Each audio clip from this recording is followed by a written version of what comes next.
Coming at you live from my house and his our office. This is a Blue Heaven pregame.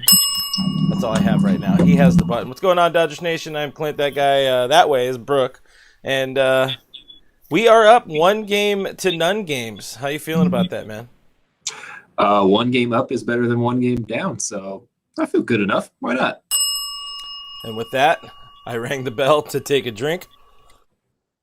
Dig into them comments, man, before we get into too much of our goodies for the night. Let's see. We got, because comments are already flying pretty good. Appreciate you. Yeah, they are. They really are. Don't forget, guys, we are live right now in the flesh, so make sure you drop your comments. Let us know where you're repping Dodgers Nation tonight. We got Emma Martinez saying, yeah, that's what I'm saying. So I think somebody had said it's time for Dodger baseball before. Deborah Young said that. Jose over on YouTube says, sweep Diego. I like that. That has a nice ring to it. Instead of slam Diego, sweep Diego. Down with it. Jose over on Facebook. Visalia in the house. That's somewhere in California. I think Central. We'll take it. Mm-hmm. They're a boot. Our first guy, we got Jose. I think you already said that. Let's go, boys, in there. People, again, like you always say, we are Mr. and Mr. Worldwide here. Our good friend Richard Hooker, Mr. Dick Hooker, out in 661 Lancaster on Facebook. Thanks for hanging out with us, Rich. Tom Bain on Facebook says, F the Astros. I got to agree with that. Big game over there at Dodger Stadium. The A's, nice comeback. I don't know what's going on with that Oakland bullpen, but they are frustrating me. I think everybody right now. I think they're frustrating the entire baseball sphere. Watching the Astros just keep clawing back. That's fair. That's a fair assessment of a very bad bullpen. I'll take it. Dodger D on YouTube says Muncy is back. Muncy, a couple hard hit knocks last night, or hard hit balls. Colleen out in Big Bear. We got Redding with Gene. We also got a game tonight, guys. We are about little over an hour from first pitch right now. 6:08 on Fox Sports 1. Once again with Joe Davis and John Smoltz, who does John Smoltz get paid for each word he says? Yeah, and I think he gets paid double every time he brings up his playing career in association with it. So he's doing a really good job. I had a couple people text me this guy talks about himself a lot. I'm like, yeah, tends to happen. They even had the clip of him, his first strikeout or whatever, loaded up. So I think they should write him less into the script, and let's keep it about the Dodgers and keep it about the Padres. And speaking of those two teams, ugly game, good game. What is your descriptor for last night's game? Everybody in the stream, but first to Brooke. I would say it is. How do I put this? It's very Dodgers to have a little bit of a break after having no break, and then to come in and start off very, very, very slow. And that's what they did. And once they picked up and once they got that first run, they got their bats going. They started moving. They looked like a real ball club. Bullpen is solid as always, but those bats were definitely a major concern. But I do want to talk about the pitching, because the pitching absolutely led the way. And actually, I left the game probably feeling more encouraged than when I started the game, which is odd for me, really. Yeah, you're not big on being encouraged.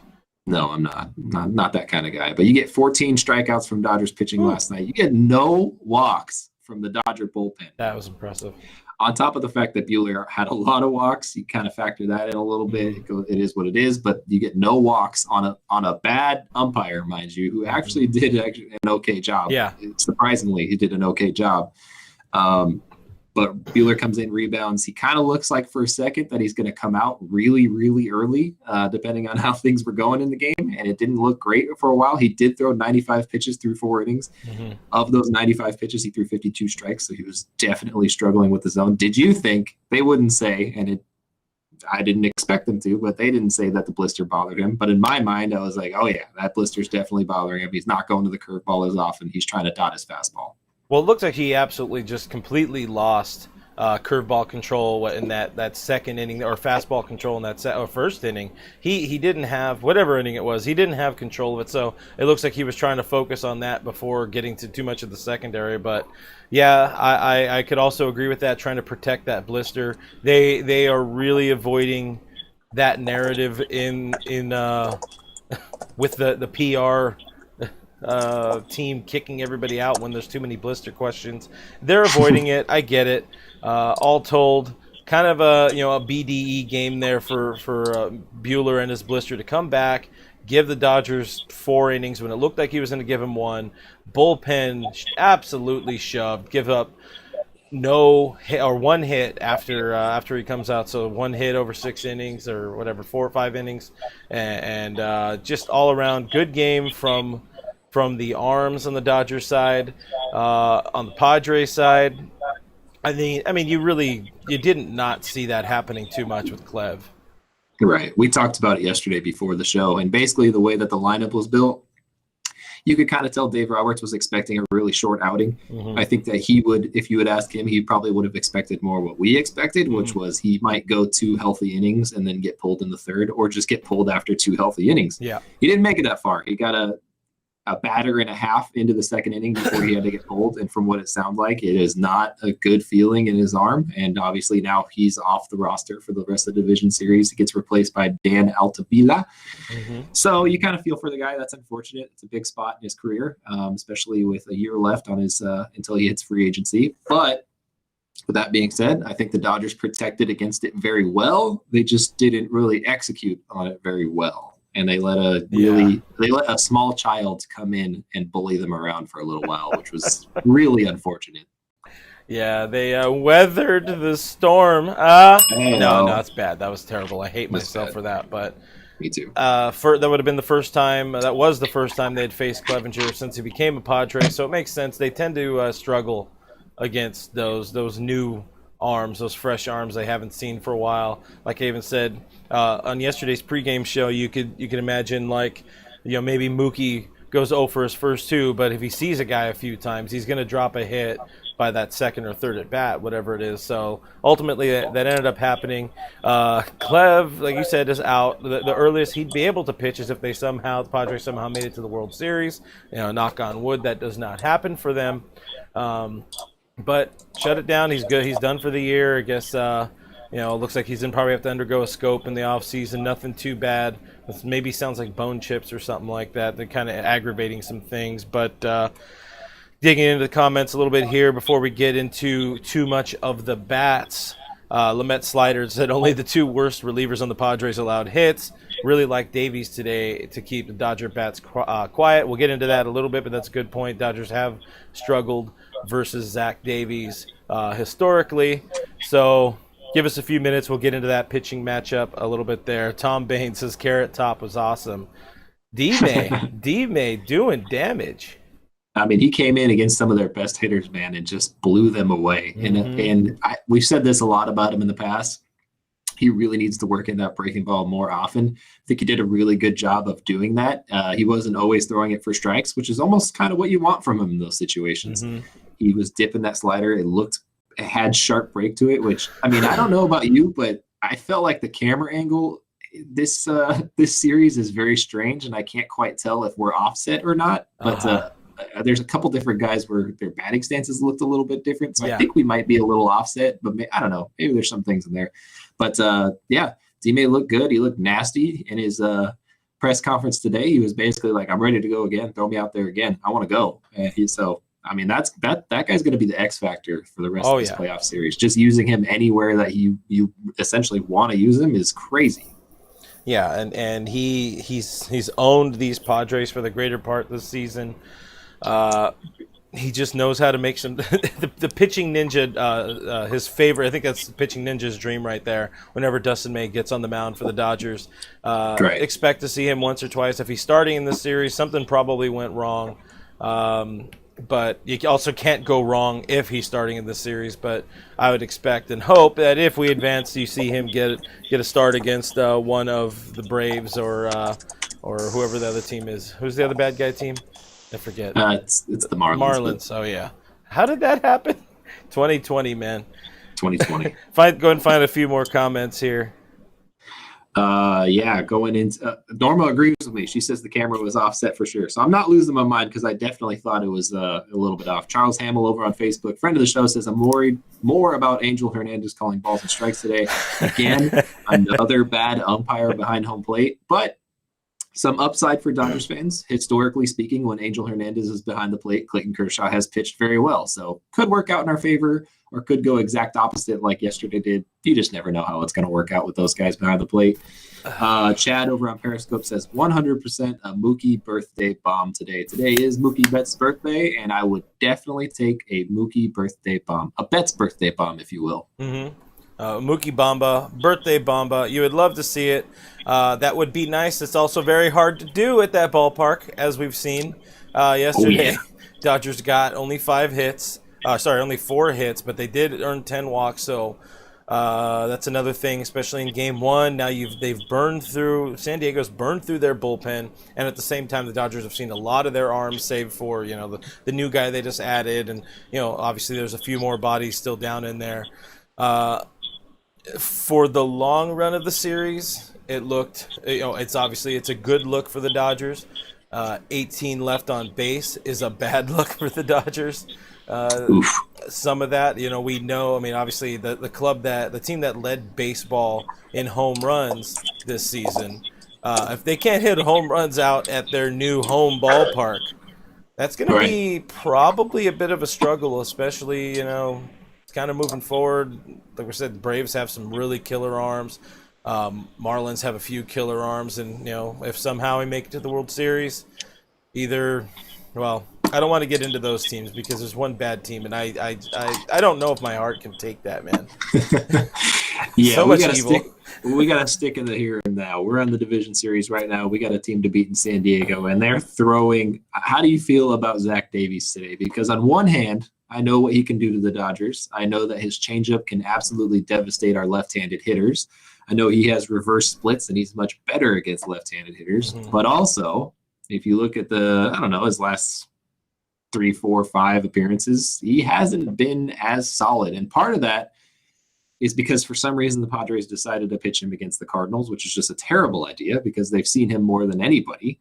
And obviously he got rocked in that game a little bit. But looking back, I mean, really since the beginning of September, he hasn't been the guy that he was for most of the season, which is kind of encouraging on one hand, but also doesn't that just feel like that means that the Dodgers are going to get shut out for 7 innings by him?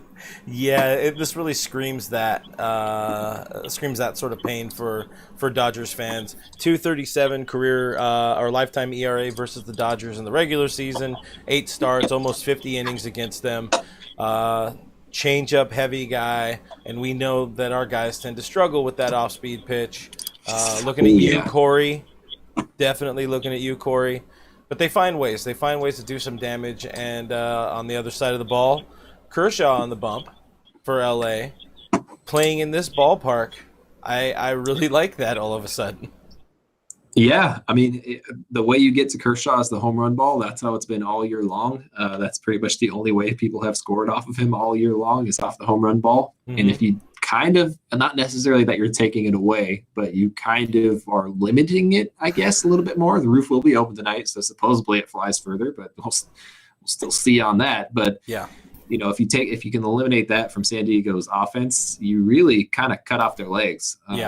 They can push across runs. They can find a way. They can produce. They can play small ball when they need to. But if you can take that part of away and limit that for Clayton Kershaw, that's only plays in his favor.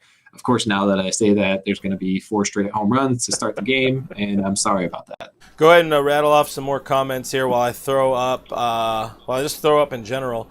Up here on the board, the longest hit outs from last night. Right there at the top, 400-foot flyout for Max Muncy in a spot that's absolutely gone at Dodger Stadium. Hell, with the way the ball's flying right now at Dodger Stadium, that thing is probably in, at the 76 sign behind at the gas station. That's taking out my windshield. Seager really ran into one where it didn't look like it went as far. Ended up going, 390, 102 off the bat. You had Muncy, another one, 105 off the bat. That one that ended up going for the double. I mean, a lot of really hard hit balls, a lot of good launch angles where you see these are probably gone at most parks. So, again, plays up for Kirsch, and go ahead, find them comments. Yeah, I mean, it was really I don't know about you, but I thought Pollock's ball was going to land like somewhere on the moon last Mhm. night. And I think, going through the post game press conferences, you saw a lot of that where everybody was like, oh, yeah, I thought that ball was out, but Yeah. didn't even come close.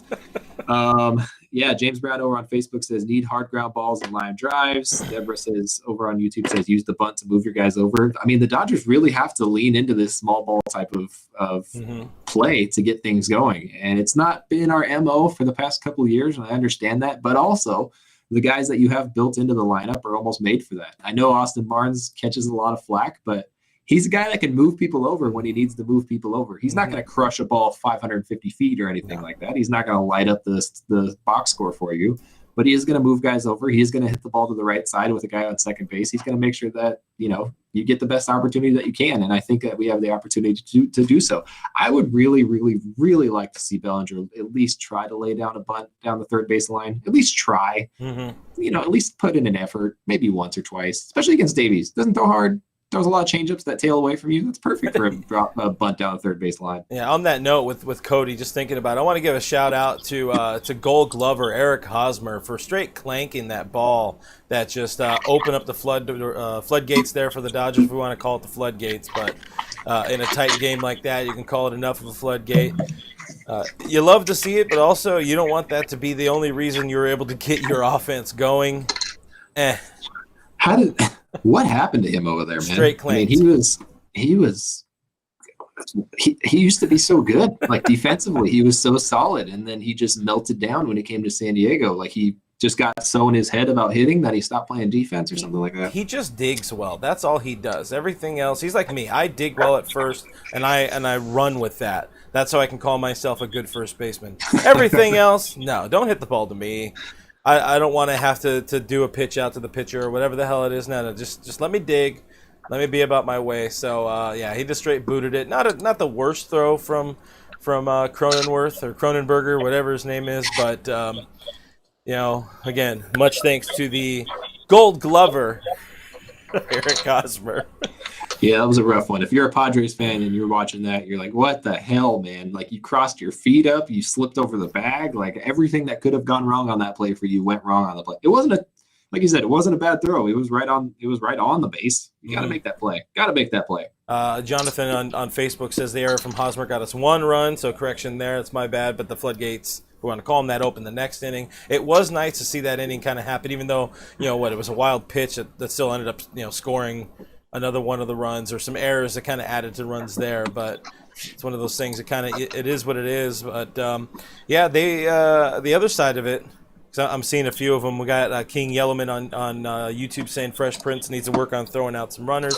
I've seen a few people talking about the runners, base runners, and if we're worried about that. Are you? The Dodgers didn't seem overly concerned about it with Buehler giving up a few stolen bases. Do you have much concern on the stolen baseball? I mean, for Walker Buehler, that's just going to happen. It's something that's mixed into his game. I think that they've learned to deal with a little bit. He's got a really high leg kick and a really long delivery. Mm-hmm. I would rather them steal some bases off of him every once in a while than risk him messing up some mechanics and leaving pitches out over the plate. So I'm okay with that. You have Austin Barnes behind the plate today. I like Austin Barnes' pop time and arm a lot better. Mm-hmm. And the fact that Clayton Kershaw holds runners on with the best of them and has one of the best left-handed pickoff moves you'll ever see. So I think today it will be more limited, which is good. But in the series, you're going to see San Diego run wild a little bit. Yeah. Well, maybe less so with Kersh. I think, if Gonsolin gets game 3, he's pretty decent. He's pretty quick to the plate as well. But, Will Smith is still probably needs to refine some of that pop time, some of that throwing skill, even though it's still pretty decent. But I would put probably more of those on Buehler last night. McKenna asked, "Wait, was the roof closed last night?" I thought it was open. Didn't they say it was open? I don't remember. Maybe I got my signs. I thought it was open, but then I saw somebody say that it wasn't open, and then I was like, you know what? I never really got a chance to look up, so now I don't really know. But you guys can't tell. We're not there. From what I understand, it's supposed to be open every night. It's supposed to be. Yeah, that's what they're saying. Because again, that lets the Rona out. I think that's. Yeah, it all travels up like heat. I saw. Wait, where are you at? Where are you at? Lamette Slider talking about San Diego side. We didn't see their best arms. I'm a little bit behind in the comments here, but didn't see Pagan or Pagan, whichever one we go with him. I haven't seen him yet, so I don't know. But Pomerantz and Rosenthal and good. Yeah, that's the plan. You caught our game plan. Don't see your best arms. Don't throw the best arms out there. We don't want to see them. Yeah, I mean they still have some pretty we saw everybody except 4 of their bullpen members last night. So we definitely got some insight into their bullpen and to look a look out of a lot of guys. They got Altavilla coming in, so it makes it maybe 5 guys out of the bullpen that you haven't seen, but also Morejon's candidate to start tomorrow. So you never really know what you're going to see. Yep. But yeah, ultimately, if you can keep Rosenthal and Pomerantz away out of the game, not a factor, that's a good ball game for the Dodgers. It's a good thing to do. It's not our fault San Diego didn't use them. And there's a key. Boom, drink. I think that's the way it goes. I wanted to jump back a little bit because you had mentioned, as I say drink and then I start talking, you had mentioned the camera angle kind of making maybe some of the stances or some of the things look a little changed or a little weird. Muncy, they had mentioned Muncy working on some mechanics, or Muncy talked about it on the post-game show on Fox Sports last night, kind of working some mechanical changes. Did you kind of see more of a open stance from Max last night, or do you think that was the camera angle? Yeah, I don't know. It's hard to tell because everything did look slightly off, but I think even factoring in that kind of weird camera angle that we were getting, it still looked very open to me from what he's normally doing. So it seems like he made a little bit more of an adjustment. And that would make sense because he's getting beat on those pitches down and in a lot. And those are historically pitches that he hits very well. So it might just be a slight adjustment that he's making to kind of go with the pitch and take those ones down and in and kind of slap the ones that are away from him. That pitch that he took to left center was a little bit away from him and he stayed right on it. So whatever he's doing, it looks, from a 1-game sample size, it looks like it's kind of working for him a little bit. So, it's always just these minor adjustments that you guys need sometimes. Just minor little mechanical changes just to get their swing going, get their hands firing. So I'm hoping for him to come around. If Max Muncy comes around with the bat, this becomes a really, really good lineup. It already is good, but man, it gets a whole lot better. Yeah, if we can get a breakout out of Mad Max from here on out, going forward through the rest of the postseason, that would be pretty big. People want to know about Matt Beatty as the backup catcher. Go for it.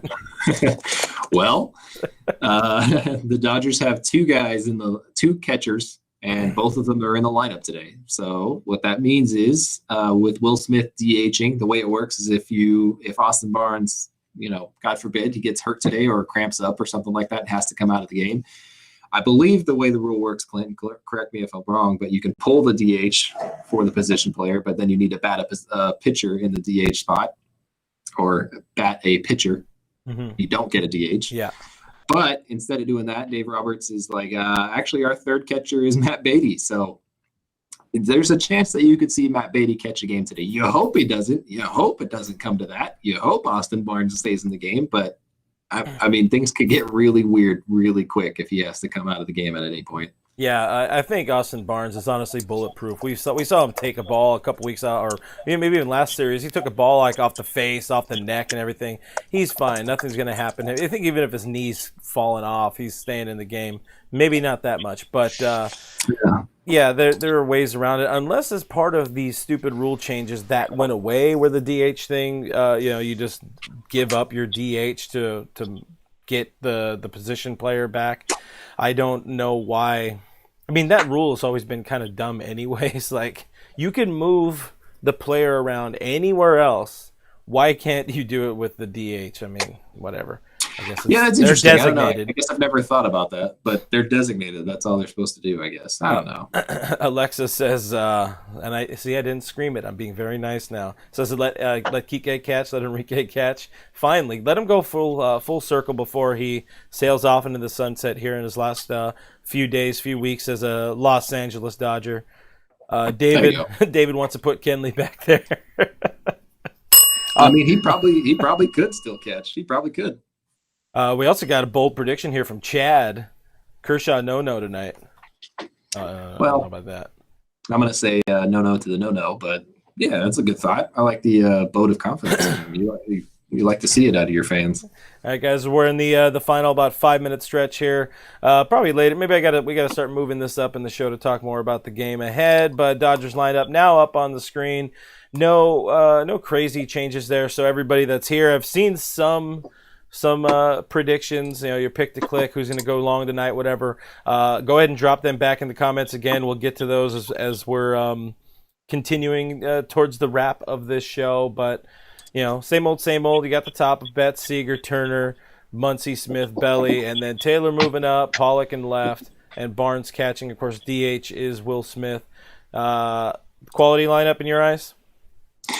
It is what it is. They're stacking lefties and righties again. It still protects against that scenario that we faced yesterday and even during the middle of the game. So don't hate it. I do like that they moved Chris Taylor up a bump. I like him in that spot. I do like, strangely enough, if I had to pick who's going to carry the lineup today, strangely enough, I'm going to pick our two catchers and say that Austin Barnes and Will Smith carry the offense today, which is a weird pick for me, a really weird pick.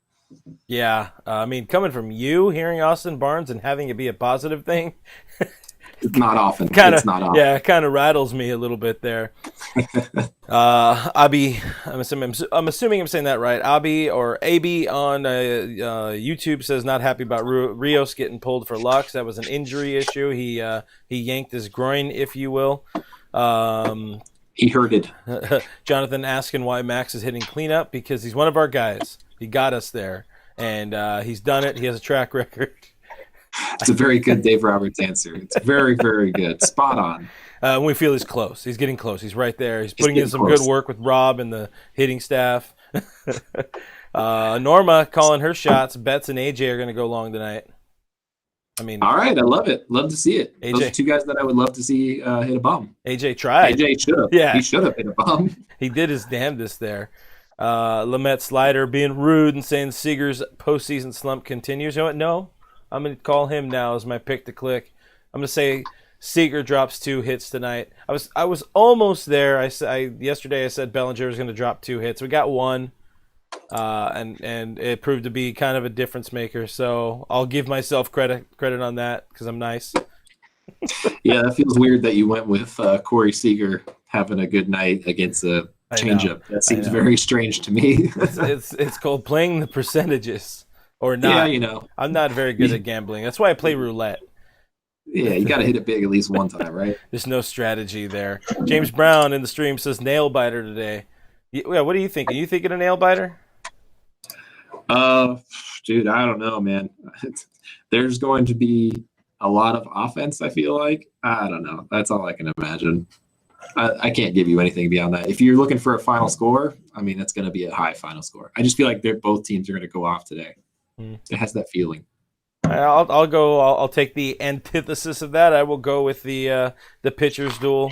I see, with this ballpark, Kershaw playing well, with Davies on the bump, historically good against the Dodgers. It just makes sense for it to be a fairly low scoring game, but maybe we're both wrong, and somehow right in the middle, that would be nice. San Diego lineup. San Diego changed it up a little bit there. Fernando Tatis Jr. leading off again for them. I think he was starting the season leading off, or he did do that a lot last year, but out of the 2-hole, Tatis is there. Machado batting second. Best friend of the show, Eric Hosmer. You got Pham, Myers, Cronenworth, Profar, Nola, and Grisham now in that 9 spot. Maybe Hingle McTingleberry, Jace Tingler getting a little desperate already in game 2? I think it's very strange of him to not bat Tatis first in the first place. I understand that he's got that power capability, but he's just a run producer. He's a spark plug. He makes things happen. Grisham is not that guy. So if you have him batting at the bottom of the lineup, I think it makes the most sense to turn things over. If I have to like one of San Diego's moves, I like the move that they did today. I think it was the smart thing to do. Mm-hmm. Definitely. Tom says 6-1 Dodgers. I like that call. James Brown says Turner goes deep, if anyone. I'm kind of hard pressed to see JT going yard at this game. I don't think he's going to hit one out at any point while he's in this stadium, man. It's a big ass field. Randy says, Gary, I like your new chat look over on the side. And that was not Gary, that was me. I found this fancy chat and I plugged it in, and It seems to be a hit. Why is Chef's Kiss? I don't know. It seems that. I like this one. Big Steve, Angel Hernandez over under 1.5 ejections. I'm going to say that there are no ejections tonight. I don't think it's a good move to get ejected in the playoffs regardless. I understand that Jay Singler had a few qualms, and they were looking back on it, maybe understandable qualms, but I just don't think you can get wrong in a game like that. It's really important to be in there for this series, and it is what it is. Hopefully nobody gets wrong. I'm going to take the under. I think one. Take the under. I'm going to take one. I think one. So I had a bet going with my buddies too for this whole series. It's set at 4 over under. I took the under. I think it's going to be probably 2 or 3. But then again, Tingler. That's an ejection right there. That counts. Could be an umpire. It could be a coach. You got to make it count. Sure. Whatever, man. Sure. Sale Loner says 6-1. James Brown calling for the pitcher's duel. Norma was close last night. I think she called 5-2, and it turned out to be 5-1. So good on Norma. Good call. What else? I also wanted to make sure to point out one of our buddies, our friend of the show, friend of the stream, Mr. Roach had his second kid. His son was born last night. That's what we're not seeing Roach in the stream over the last couple of days. Born pretty late, I think, overnight or the night before or something like that. So shout out to our boy Roach. Congrats. Get some sleep and then watch some Dodger baseball. What are your final thoughts, man? Yeah, I think that some keys to the game, you got to make Davies work. He's excellent with the strike zone. He knows how to work around it. He knows how to work on the corners. You got a weird strike zone in Angel Hernandez, so it's going to be a strange combination tonight. But I think the key is to make them work like they have last game. Make him work like that tonight. Get the pitches throwing. Don't swing outside of the zone. Take your walks when you can get them. And for Clayton Kershaw, keep the ball in the park. I don't know what else to tell you other than that. Just do you. You're the best. I like that. That's a perfect way to end it. All right, guys. Well, first pitch is about a half an hour, so we're gonna go ahead and head on out of here because that guy's got to get home to be able to set up the TV and get the nachos heated up and all that. Thank you all for hanging out. If you guys want more Dodgers content, we are doing all too much of it over on the internet, DodgersNation.com, also on our YouTube channel, where some of you might be watching this right now, YouTube.com/DodgersNationTV. Wherever you're watching this show right now, you could stay tuned or click back on right after the game and hang out with Doug McCain, our post-game host. So complain about the game, be happy about the game, be there right after the last pitch or the final out in the ball game. Blue Heaven, we are a podcast, iTunes, Spotify, iHeartRadio, Google Play, Stitcher Radio, Player FM. Oh, so many more spots. I'm not going to say the other ones because I'll probably scream Alexa. And tell them where they can find us personally, Brooke. Us personally, I live in. No, I'm not going to. Guy Matt Brooke Me 3. This other guy is at Real FRG. We're both on Twitter and Instagram. We're at Dodgers Nation on Twitter, at Officials Dodgers Nation on Instagram. Thank you guys for hanging out. Thank you for your questions. Thank you for your comments. Go Dodgers. Let's go up 2-0. Astros suck. Yeah.